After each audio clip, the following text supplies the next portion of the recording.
Imagine living in a world without modern technology, where survival depended solely on ingenuity and ancestral knowledge. No running water, no water treatment plants, no modern plumbing, just you against the elements, with nothing but your wits and understanding of nature. How did prehistoric peoples master water, nature's most precious resource, to ensure their survival and prosperity? Long before aqueducts, pumps, or modern filters existed, the first civilizations had already developed incredible systems to capture, store, and purify water.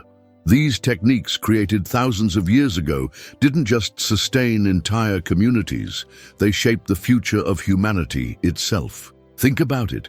The massive cities of ancient Mesopotamia, the flourishing fields of early Egypt, the first permanent settlements that changed humans from nomads to builders of civilizations.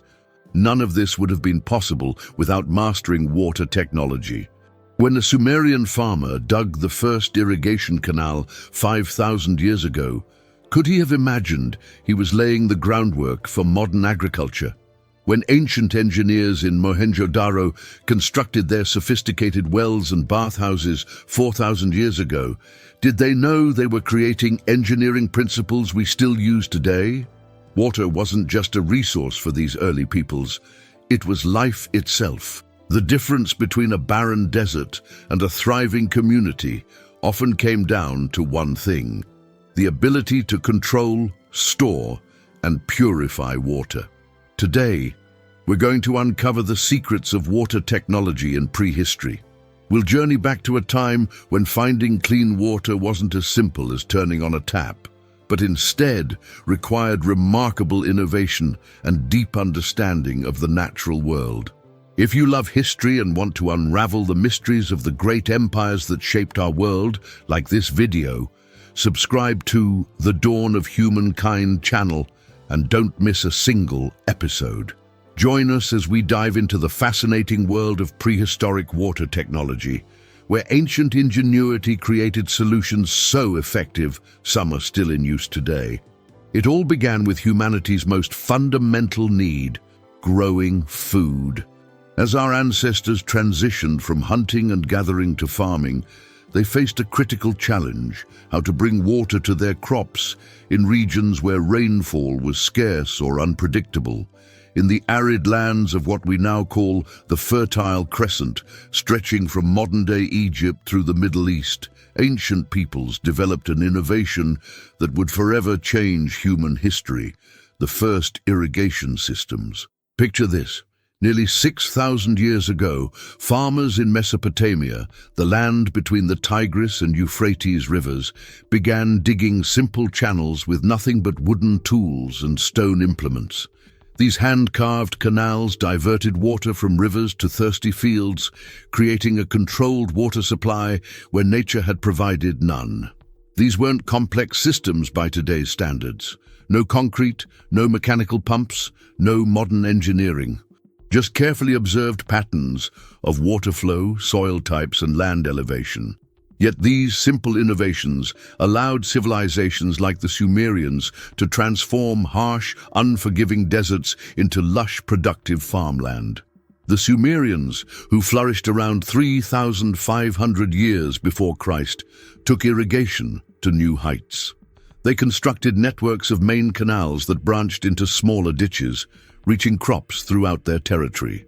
With this reliable water supply, they could grow surplus food, the foundation of their powerful city-states like Ur and Uruk. What makes this achievement even more remarkable is how they managed these systems. Ancient Sumerian tablets reveal they had water authorities and complex legal codes governing water rights thousands of years before modern water management laws existed. Did you know that in ancient Mesopotamia, well builders were considered almost magical? These water finders used empirical methods to locate underground water that seem almost supernatural to us today. They would observe animal behavior, noticing where certain insects gathered or where wild animals dug for water. They studied plant patterns, recognizing that certain species only grew where groundwater was close to the surface. They even examined soil characteristics and subtle changes in ground temperature. This intimate knowledge of nature's signals was a true natural GPS that allowed them to find water with remarkable accuracy. So valued was this skill that in some communities, well builders held positions of honor, second only to religious leaders. These water wizards, as they were sometimes called, were essential for community survival during droughts when rivers ran low. And the impact of these irrigation innovations? Nothing short of revolutionary. With stable food supplies, populations grew. With food surpluses, specialized labor became possible. With specialized labor came advances in pottery, metallurgy, writing, and mathematics. The great temples and ziggurats of Sumer, the earliest writing system known to us, the wheel, the plough, all these world-changing inventions might never have happened without those first simple irrigation ditches. This was humanity's first major attempt to control nature rather than simply adapt to it. When a Sumerian farmer dug that first canal, he wasn't just watering his crops. He was setting humanity on the path towards civilization as we know it today. But what happened when rivers dried up? When the life-giving waters of the Nile, Tigris, or Euphrates receded during dry seasons? Our ancestors faced periods of devastating drought that could last months or even years. Their answer to this challenge was found beneath their feet, in the underground water that remained hidden from sight. The first wells, dug with nothing but rudimentary tools made of wood, stone, and eventually copper, became lifelines for ancient communities. Imagine the leap of faith required to dig deep into the earth, sometimes 20 or 30 feet down, with no modern equipment or safety measures, just the hope that water would eventually appear. These early wells were marvels of human determination. In regions across the Middle East and North Africa, archaeological evidence shows wells dating back more than 8,000 years. Think about that. While much of Europe was still populated by hunter-gatherers, these early farmers were already developing sophisticated methods to access groundwater. The techniques were surprisingly clever. In ancient Egypt, well diggers created a system of stepped sides, allowing workers to descend deeper as they dug. Once completed, they would use counterweighted buckets, an early pulley system, to draw water to the surface. These wells became gathering places, centers of community life, where people would exchange news and stories while collecting their daily water. But individual wells could only provide so much water. As populations grew and cities emerged, larger solutions were needed. This is where the creation of reservoirs, large artificial lakes and tanks, revolutionized water storage on a massive scale. Perhaps the most impressive ancient reservoir systems were found in the Indus Valley civilization, particularly in the city of Mohenjo-Daro, which flourished around 2,600 years before Christ. Here, engineers constructed an enormous public bath, measuring approximately 12 meters long, 7 meters wide, and 2.5 meters deep. This wasn't just any pool, it was lined with tightly fitted bricks and sealed with bitumen, making it waterproof. A sophisticated drainage system allowed it to be emptied and cleaned regularly. Even more remarkable was the Great Bath's water supply system. The entire city featured an intricate network of wells and reservoirs that collected rainwater during monsoon seasons and stored it for use during dry periods. Some homes even had private wells and bathing areas, luxuries that wouldn't become common in Europe until thousands of years later. What's truly fascinating is that these ancient engineers understood concepts we consider modern: water pressure, flow rates, and even basic filtration. In Mohenjo-Daro, they created settling tanks where water would sit long enough for sediment to fall to the bottom, providing cleaner water for drinking and bathing. The engineers of Mohenjo-Daro were so advanced that when archaeologists first discovered these systems in the early 20th century, they could scarcely believe their age. These systems weren't just functional, They were designed with an understanding of public health that wouldn't be matched in many parts of the world until the 19th century. And it wasn't just the Indus Valley. In ancient Yemen, the Marib Dam, built around 700 years before Christ, created a reservoir that could irrigate approximately 25,000 acres of land. The dam stood 20 meters high and stretched nearly 600 meters across, dimensions that would impress engineers even today. These massive water storage projects weren't just engineering feats. They were the cornerstones of ancient civilization. They allowed cities to grow beyond what local water sources could naturally support and provided security against the unpredictability of nature.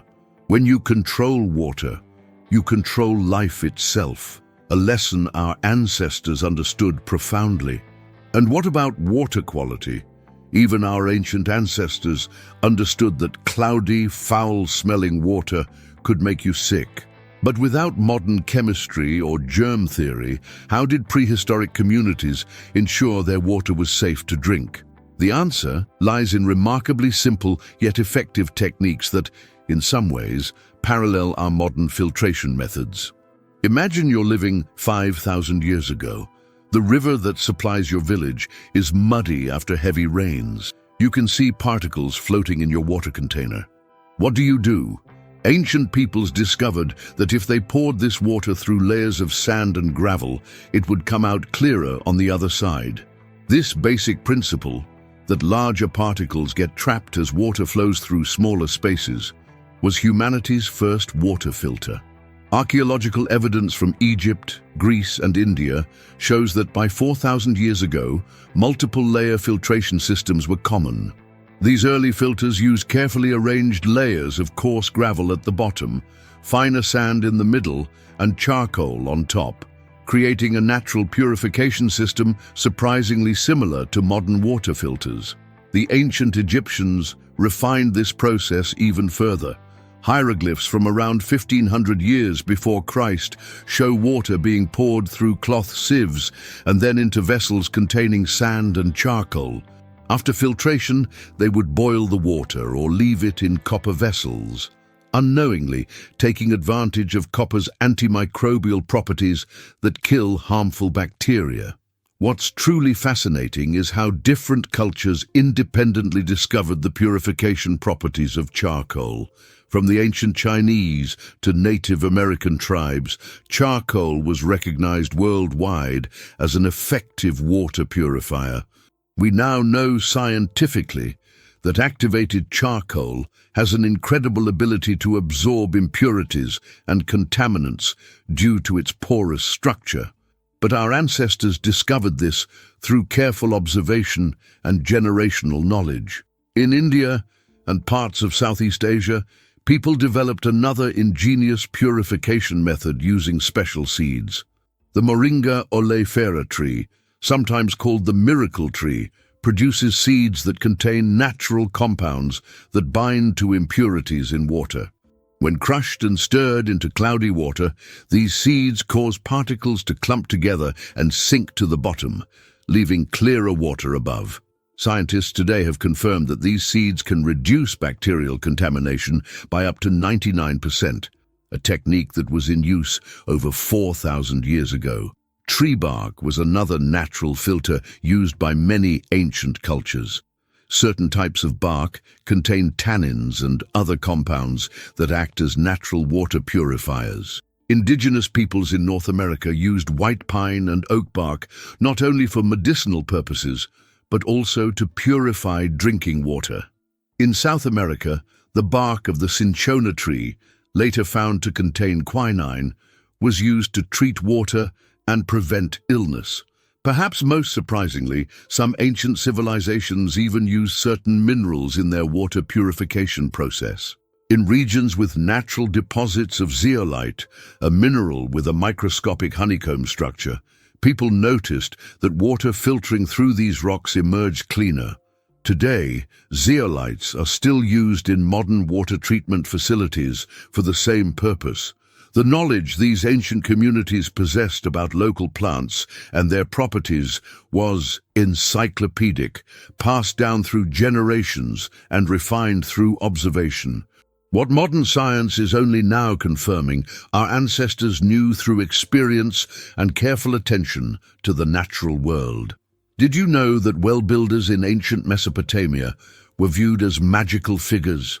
Their ability to find water where none was visible seemed supernatural to their communities.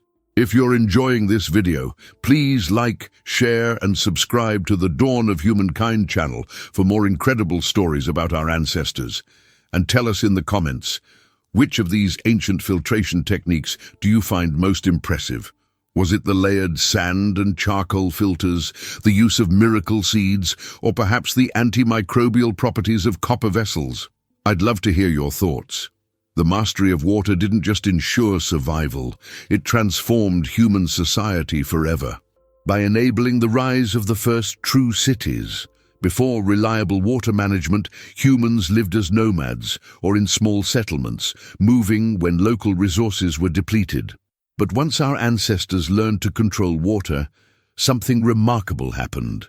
Permanent settlements grew into the world's first urban centers. Take Jericho, often considered the oldest continuously inhabited city in the world. Nestled near a powerful spring in what is now the West Bank, Jericho began as a small settlement around 10,000 years ago. What allowed this modest community to evolve into a fortified city with thousands of inhabitants? The answer flows from the spring of Elisha, a natural oasis producing over 1,000 gallons of water every minute. The people of ancient Jericho developed sophisticated channels to direct this precious resource to their homes and fields. They built stone reservoirs to store water and created irrigation systems that transformed the surrounding desert into productive farmland. With food security came population growth, specialized labor, and technological advancement. By 9,000 years ago, Jericho boasted massive stone walls, circular towers, and a thriving community, all because they mastered the spring that gave them life. Across the ancient world, in what is now Turkey, another remarkable city emerged. Çatalhöyük, founded around 7,500 years before Christ, represents one of humanity's earliest experiments in urban living. Built along the banks of the now vanished Çarşamba River, this city's unique relationship with water shaped its distinctive culture and architecture. Unlike other ancient settlements with central plazas and streets, Çatalhöyük consisted of densely packed mud brick houses built directly against each other, with entrances through the roofs. Archaeological evidence shows they constructed elaborate systems to manage rainwater and prevent flooding. Their rooftop lifestyle was partly an adaptation to water management needs. The community dug channels beneath and between buildings to direct water away during heavy rains, protecting their homes from erosion and collapse. What's fascinating about Çatalhöyük is how water influenced their spiritual life as well. Archaeologists have uncovered numerous shrines featuring bull horns and female figurines, symbols likely connected to fertility and water. Wall paintings depict scenes of water birds and flowing patterns, suggesting that water wasn't just a resource, but held deep religious significance for these early city dwellers. In Mesopotamia, the relationship between cities and water became even more profound. Cities like Ur, Uruk, and Eridu, some of humanity's first major urban centers, arose along the banks of the Tigris and Euphrates rivers around 5,000 years before Christ. Here, water management reached new levels of sophistication and social organization.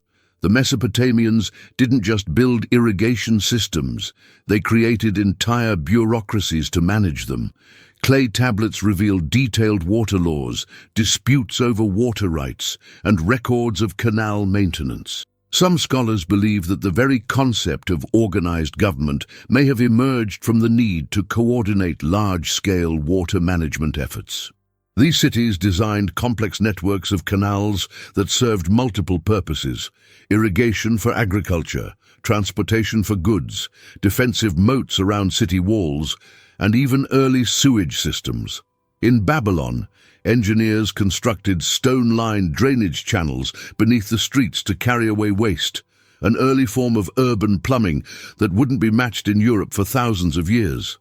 Perhaps most remarkable was how water shaped the layout of these ancient cities. Religious temples were often built near water sources, with priests serving as early water managers. Markets grew around canals where goods could be easily transported. Social hierarchies developed based partly on access to water. Those who controlled the flow of water held tremendous power. The ancient city of Mari, which flourished around 4,000 years ago on the Euphrates River, had a water distribution system so advanced that individual neighborhoods could control their own water supply. Archaeological excavations have revealed a network of clay pipes delivering water throughout the city, a privilege that citizens of medieval Europe would have envied thousands of years later. Water didn't just make cities possible, it shaped every aspect of urban life, from the physical layout of streets to social organization. From religious practices to political power structures, the flow of water determined how our first cities functioned and grew. These ancient urban centers weren't just built near water, they were built around water, incorporating its management into the very fabric of civilization itself. But not everything was peaceful in these emerging water civilizations.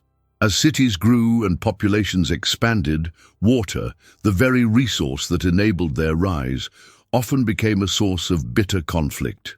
To control wells, rivers, and reservoirs wasn't just about survival, it was about power.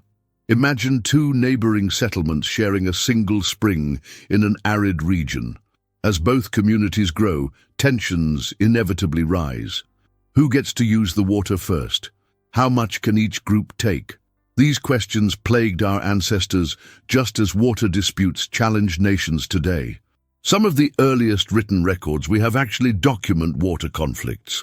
Sumerian clay tablets from 4,500 years ago describe a lengthy border dispute between the city-states of Lagash and Umma over irrigation rights to the Tigris River. The conflict dragged on for generations, with one ruler of Lagash, Entemena, complaining that his neighbors had diverted water from boundary canals, stealing what rightfully belonged to his people. This wasn't just a minor disagreement, it erupted into what many historians consider one of the world's first documented wars. The ruler of Lagash, Eannatum, led his armies against Umma around 2,500 years before Christ. On the famous stele of the vultures, we can still see carvings depicting this ancient water war, showing soldiers marching in formation to defend their precious water rights. In ancient Egypt, control of the Nile wasn't just economic power, it was divine authority. Pharaohs claimed responsibility for the annual flooding that brought life-giving silt to Egyptian fields. When the floods failed to arrive or came too powerfully, it could threaten the pharaoh's claim to rule. Some historians believe that the first intermediate period of Egyptian history, a time of political fragmentation and chaos around 4,000 years ago, may have been triggered partly by a series of low Nile floods that led to widespread famine and unrest. Water conflicts weren't limited to mighty empires. Archaeological evidence from North America shows that around 1,000 years ago, ancestral Puebloan peoples in what is now the southwest United States built elaborate defensive structures around their water sources. Communities constructed watchtowers overlooking springs and stationed guards to protect these precious resources from rival groups during prolonged droughts. Perhaps most fascinating are the water treaties, some of humanity's earliest diplomatic agreements. The treaty between the Hittite Empire and Egypt, signed after the Battle of Kadesh in 1279 before Christ, included provisions about access to wells and water sources in disputed border territories. Think about that.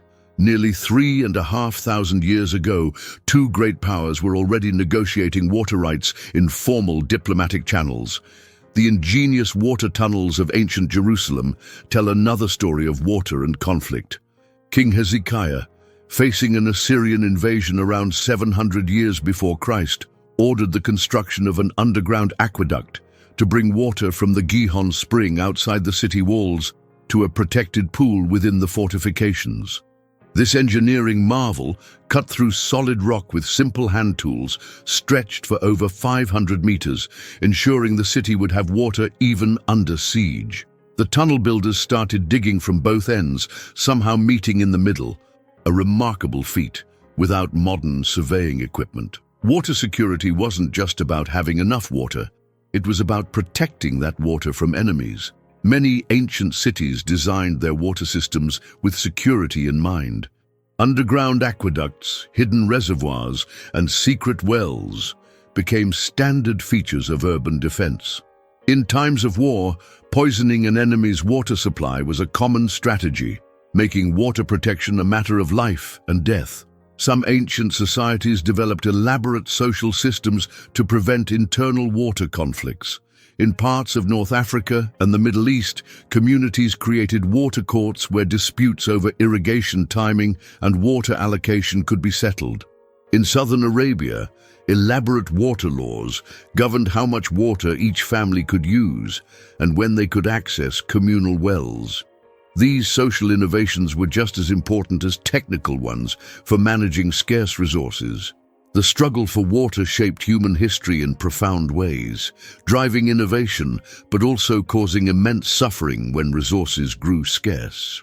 As we face growing water challenges in our modern world, there's wisdom to be found in studying how our ancestors navigated these same conflicts thousands of years ago. Their struggles remind us that water has always been more than just a resource. It's been the foundation of human civilization itself, worth fighting for when threatened. As we've seen throughout this journey, water technology in prehistory wasn't merely about survival, it was a pivotal milestone in human evolution. These seemingly primitive systems, created with remarkable ingenuity and determination, laid the groundwork for the civilizations we know today. Think about it. Those first irrigation channels in Mesopotamia eventually led to the massive dams and aqueducts of Rome. The simple wells of ancient Jericho evolved into the sophisticated water networks of medieval cities. The filtration techniques using sand, charcoal, and plant materials paved the way for our modern water treatment facilities. What's truly humbling is how much these ancient innovators accomplished with so little. No computers to calculate water flow, no modern materials science to create waterproof structures, no germ theory to understand contamination, just careful observation, trial and error, and knowledge passed down through generations. The archaeologist Vere Gordon Childe once called the Neolithic Revolution, when humans first settled into agricultural communities, the most profound transformation in human history. And at the heart of that revolution was water technology. Without the ability to control, store, and purify water, we might still be wandering hunter-gatherers, following the rains and rivers as our ancestors did for hundreds of thousands of years. When you turn on your tap today and clean water flows out instantly, you're experiencing the culmination of a technological journey that began more than 10,000 years ago. That simple action, getting a glass of water, connects you directly to those first well diggers in ancient Jericho, those canal builders in Sumer, those reservoir engineers in Mohenjo-Daro. Have you ever stopped to consider what life would be like without the easy access to clean drinking water we take for granted today? The average person in the developed world uses between 80 and 100 gallons of water daily without a second thought. Our ancestors would have marveled at such abundance and perhaps wondered at how casually we treat this precious resource. In many ways, we've lost the deep reverence for water that our ancestors held. For them, water wasn't just a utility or a commodity. It was life itself, worthy of protection, celebration, and even worship. Perhaps there's wisdom in that ancient perspective, particularly as we face growing water challenges in our changing climate. As we close this exploration of prehistoric water technology, I'd like to leave you with a thought. The most essential technologies aren't always the most complex or impressive. Sometimes, they're the simple solutions to fundamental human needs that prove most transformative. Water management, in all its forms, may be humanity's most important technological achievement. If you enjoyed this dive into the ancient past, please leave a like, share this video with friends who might appreciate this perspective on human ingenuity, and subscribe to the Dawn of Humankind channel for more content about prehistory and the foundations of human civilization. From the earliest stone tools to the first cities, from ancient art to prehistoric technology, we're exploring the origins of everything that makes us human. What aspect of prehistoric water technology did you find most fascinating? Let us know in the comments below. Until next time, remember that every drop of clean water you drink connects you to thousands of years of human innovation and struggle. See you in our next exploration of the ancient world.